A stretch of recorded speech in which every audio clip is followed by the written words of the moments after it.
మన ప్రియుడు మన రక్షకుడైనటువంటి యేసుక్రీస్తు వారి పరిశుద్ధ నామములో మీ అందరికీ నా హృదయపూర్వకమైనటువంటి వందనాలండి. మరి ఈరోజు డిసెంబర్ 31వ తారీఖు 2024వ సంవత్సరం. ఇదే రోజు, ఇదే తారీఖు, ఇదే సంవత్సరం మరలా వస్తుందా మరలా? రాదు. ఈ రోజు వస్తుందా అంటున్నాను నేనంతే. మరలా వస్తుందా? ఈ గడియ మరలా వస్తుందా? రాదు. మరి అందుకని బైబిల్లో మనం ఎక్కువగా ఈ టైంకి కరెక్ట్గా చూసే వాక్యం ఏంటి? సమయం పోనివ్వకుండా సద్వినియోగపరుచుకోవాలి. ఇంకేం చూస్తాం వాక్యాలు? ఇంకేం చూస్తాం? బైబిల్లో చాలా వాక్యాలే ఉన్నాయి. ముందు సమయాన్ని వృధా చేయొద్దు. దినములు ఎన్ని రోజులు? కొన్ని దినాలు ఉన్నాయి. రక్షణకు కోత విస్తారంగా ఉంది. పనివారు కొద్దిగానే ఉన్నారు. ఇంకా సువార్త ప్రకటించాల్సింది చాలా ఉన్నది. ఈ సంవత్సరాలన్నీ కూడా గడిచిపోతూ ఉన్నాయి. కానీ దేవునిలోకి ఎంతమంది వస్తున్నారు అని అంటే చాలా తక్కువ మంది. మరి ఈ గడియ కానీ ఈ నిమిషము కానీ మరొకసారి మన యొక్క జీవితంలో రానటువంటిది. ఈ యుగంలో అయినప్పటికీ కూడా ఇది రాదు తిరిగి. మరి ఈ సంవత్సరం అంతా మనం ఏం చేసాం అనేది ఒకసారి మనం జ్ఞాపకం చేసుకుంటే, అందరూ ఏమయ్యా, ఒక ఆమెను అడిగారంట పాస్టర్ గారు, మా ఈ సంవత్సరం అంతా నీ జీవితంలో ఏం మేలులు జరిగినాయో చెప్పంటే, ఆమె జీవితంలో 90% మేలులు జరిగినా 10% కీడు జరిగినా కూడా మేలే జరగలేదయ్యా నాకు. ఎంత 90% దేవుడు చేశాడు మేలు, 10% నీ యొక్క అవిశ్వాసాన్ని బట్టి దేవుడు చేయలా. కానీ అవేం చెప్తుంది? సంవత్సరం అంతా నేను ఏడుతున్నానమ్మా, సంవత్సరం అంతా నేను ఏడ్చానే. అదేంటమ్మా ఇల్లు కట్టుకున్నావు కదా అంటే, ఇల్లు కట్టుకున్నానయ్యా, ఈఎంఐలు కట్టలేము. అరే నీ మరి పిల్లలకు పెళ్లి చేసావా? పిల్లలకు పెళ్లి చేశానయ్యా, తర్వాత బంగారాలు అవి పెట్టాలిగా, వాటికి నా దగ్గర డబ్బు. అంటే ఏదో వంక చెప్తూనే ఉన్నారు. కానీ నా జీవితంలో ఇలాంటి మేలు చేశాడు దేవుడు అని నోరు తెరిచి ఒక్కళ్ళు చెప్పలేకపోతున్నారు ఈ రోజున. ఎవరైనా మేలు చేశారు కీడు చేశారంటే ఏది గుర్తుపెట్టుకుంటారు? ఎక్కువగా కీడే గుర్తుపెట్టుకుంటారు. ఆ పాస్టర్ గారు అదేంటమ్మా ఇన్ని జరిగితే ఈ మేలులేవి నీకు లెక్కలోకి రాలేదా అంటే, ఇన్ని మేలులు జరిగినా వీటితో పాటు ఇవి కూడా ఉన్నాయిగా. ఏమీ లేకుండా నాకు 100% మేలు జరిగితే దేవుడు నాకు మేలు చేశాడని చెబుతా. ఈ సంవత్సరంలో నాకు చేయలేదని. మరి అలాంటి వ్యక్తిని దేవుడు ఇంకా సజీవ లెక్కలు ఎందుకు ఉంచుతున్నాడు? అలాంటి వ్యక్తి ఒక్కళ్ళే ఉంటారు ప్రపంచంలో, సగానికి సగం ఉండేదే వాళ్ళు. మరి వాళ్ళు ఇంకా ఎందుకు ఉంచుతున్నాడు దేవుడు ఈ లోకంలో తీసుకెళ్ళిపోకుండా? మారుతారని ఆశ. అలాంటి వారికి ఇంకొక సంవత్సరాన్ని ఎందుకు ఇస్తున్నాడు దేవుడు? మారుతారనే ఆశ.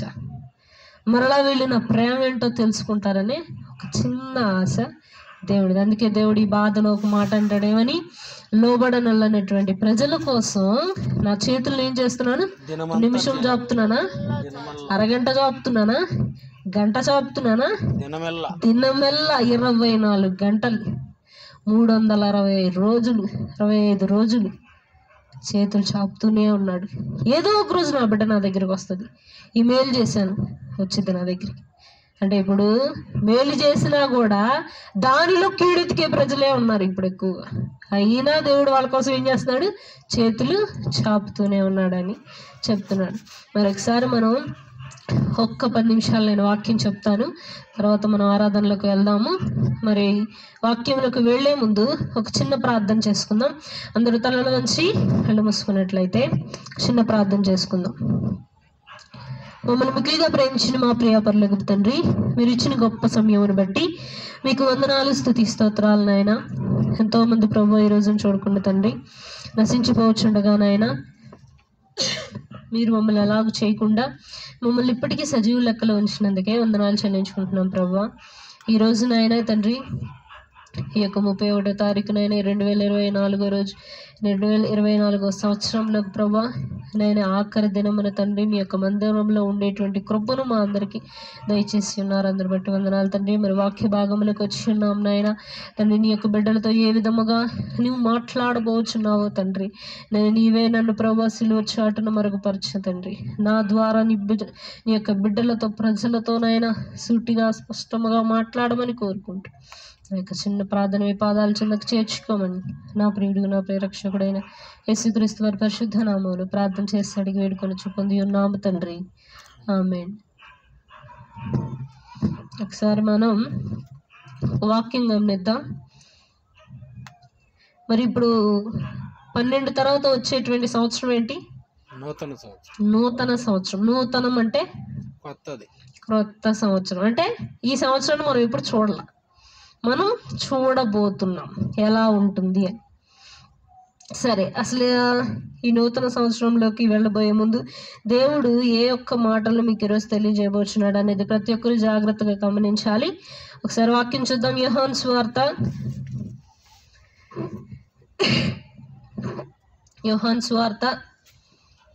3వ అధ్యాయము. యోహాను సువార్త 3వ అధ్యాయము మొదటి వచనం నుంచి చదువుదాం. యోహాను సువార్త 3వ అధ్యాయము మొదటి వచనం నుండి.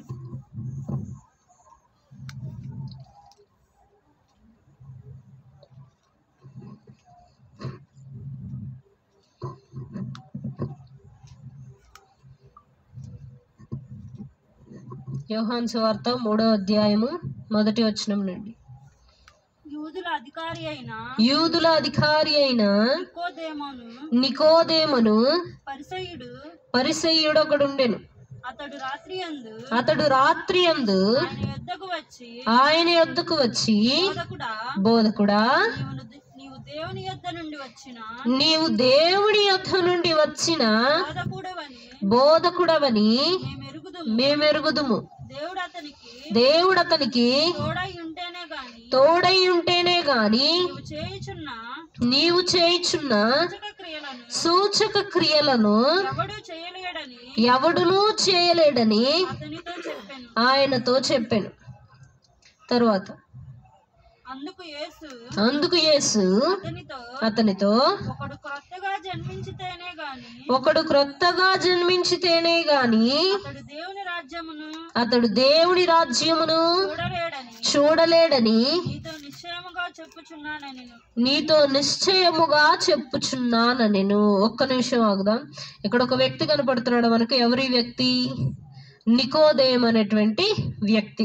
తిను యేసుక్రీస్తు ప్రభువారిని ఏమని ప్రశ్న అడుగుతున్నాడు? నీ యొక్క రాజ్యంలోకి ప్రవేశించాలంటే నీవంటే దేవుని కుమారుడు కాబట్టి ప్రవేశించావు, నీవు ఇన్ని చేసావు, బాగానే ఉంది. మేము ఎలా ప్రవేశించాలి?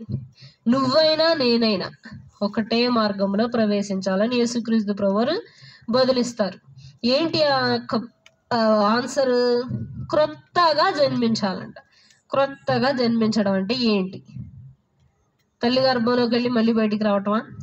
కాదు. మనందరం వింటున్న వాక్యమే క్రొత్తగా జన్మించడం అంటే బాప్తీసం తీసుకోవడం అనేది మనం ఎప్పటి నుంచో వింటున్నాం. మరి క్రొత్తగా అనే మాటకి కింద ఫుట్ నోట్లో అర్థం రాశారు, ఒకసారి చూద్దాం. క్రొత్తగా అనే మాటకు పైనుండి. క్రొత్తగా అంటే ఏంటండి? పైనుండి. పైనుండి ఏంది అర్థమైనా? క్రొత్తగా జన్మించాలి అంటే బాప్తీసం తీసుకోవాలన్నారు. జన్మించడం అంటే ఆయన అడిగారు తిరిగి ప్రశ్న, క్రొత్తగా జన్మించడం అంటే ఎట్లాగా? తల్లి గర్భంలోకి నేను మళ్ళీ వెళ్ళగలనా? వెళ్ళి మళ్ళీ బయటకు వచ్చి జన్మించగలనా? లేదు, నువ్వు అలా జన్మించడానికి లేదు. మరి ఎలాగా? ఆత్మ మూలముగాను. ఇంకెలాగా? వాక్యంలో చూడాలి. నీటి మూలముగాను ఆత్మ మూలముగానే నీవు క్రొత్తగా జన్మించగలవు. మరి ఈ క్రొత్తగా అనే మాటకు పైనుండి అనే యొక్క మాట ఎందుకు అర్థం వచ్చింది అనేది మనం జాగ్రత్తగా గమనిస్తే మత్తయి సువార్తలో మనకు ఆన్సర్ తెలుస్తుంది. మత్తయి సువార్త ఏంటి? ఒకసారి యేసుక్రీస్తు ప్రభువారికి బాప్తిసం ఇచ్చినటువంటి సంఘటన ఒకసారి చూద్దాం. యేసుక్రీస్తు ప్రభు వారికి బాప్తీసం ఇచ్చిన తర్వాత ఆయన బయటకు వచ్చాక ఏమని మాట సెలవిస్తారు ఒకసారి చూద్దాం. మత్తయి సువార్త 2వ అధ్యాయము 16వ వచనం, 3వ అధ్యాయము 16వ వచనం, 3వ అధ్యాయము 16వ వచనం. యేసు బాప్తిస్మము పొందిన వెంటనే నీళ్లలో నుండి ఒడ్డునకు వచ్చెను. ఇదిగో ఆకాశము తెరవబడెను.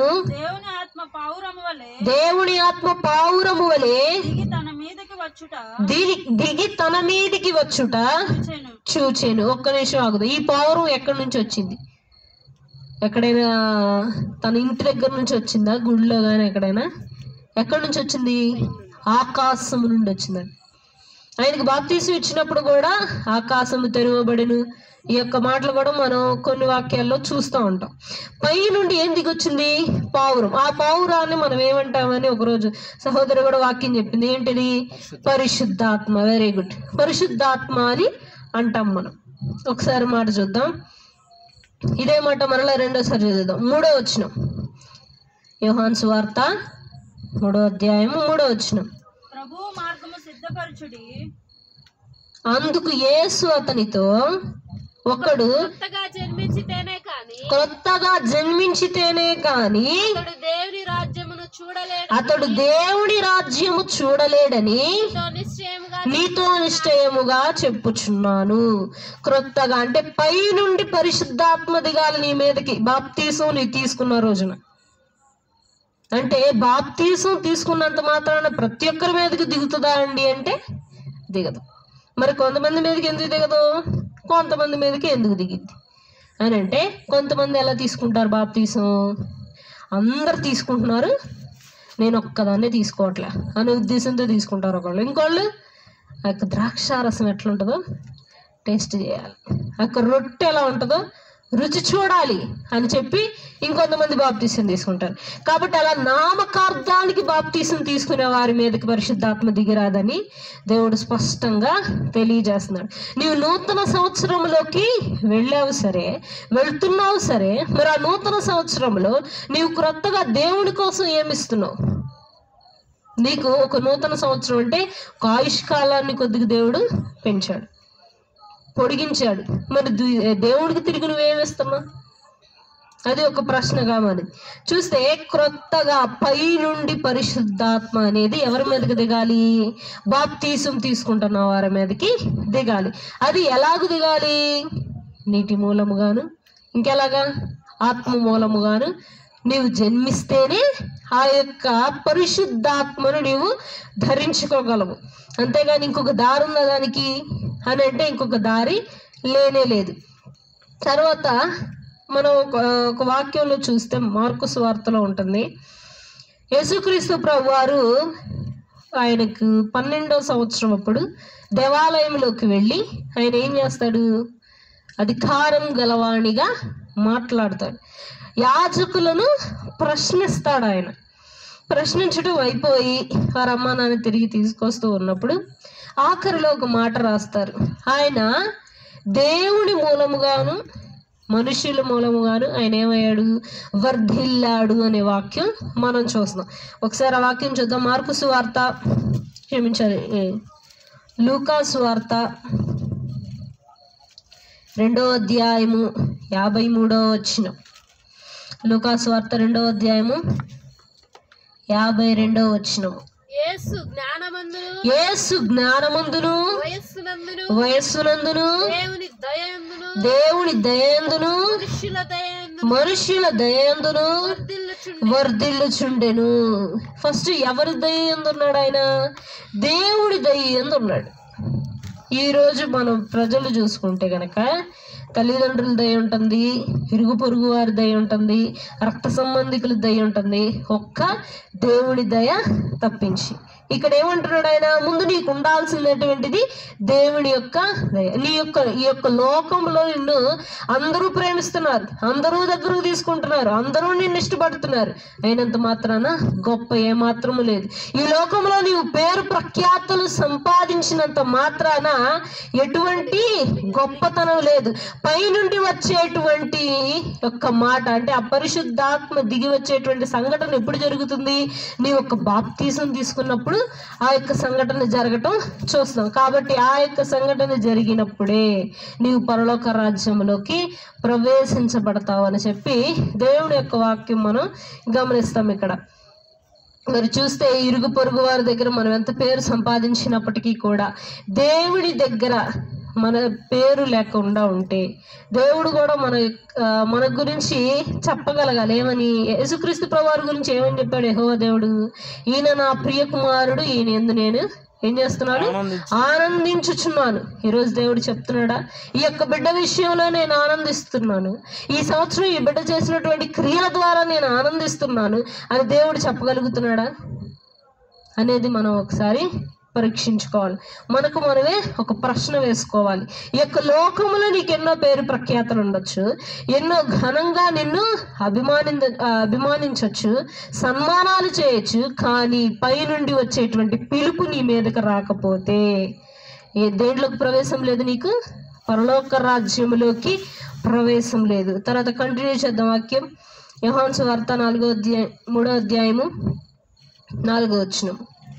యోహాను సువార్త 3వ అధ్యాయము 4వ వచనం.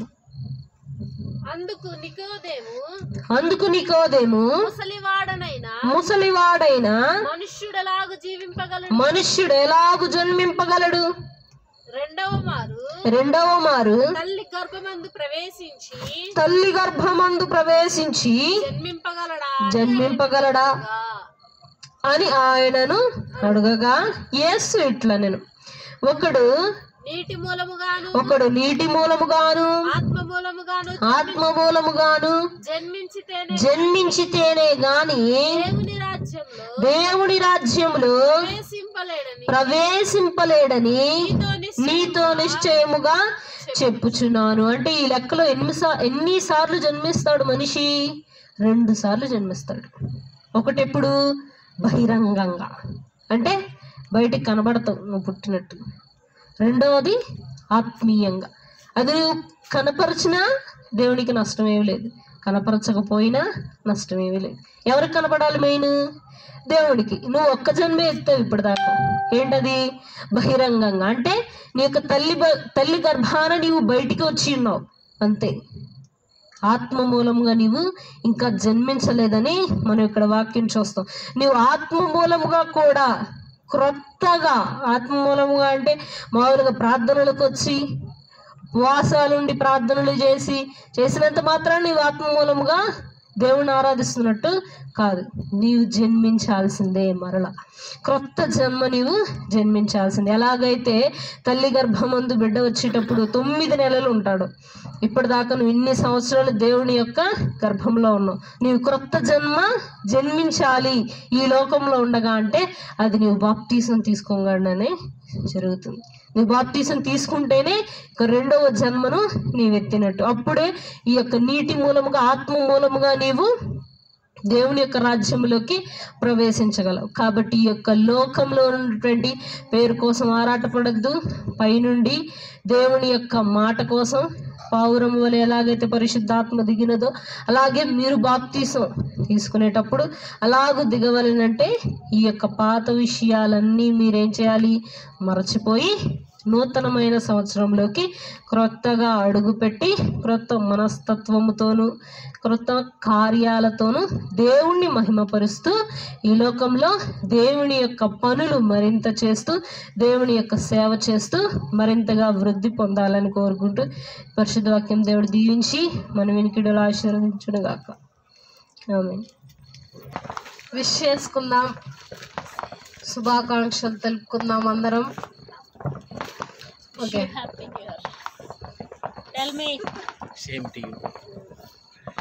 శుభాకాంక్షలు తెలుపుకోవడం ఎంతో చక్కగా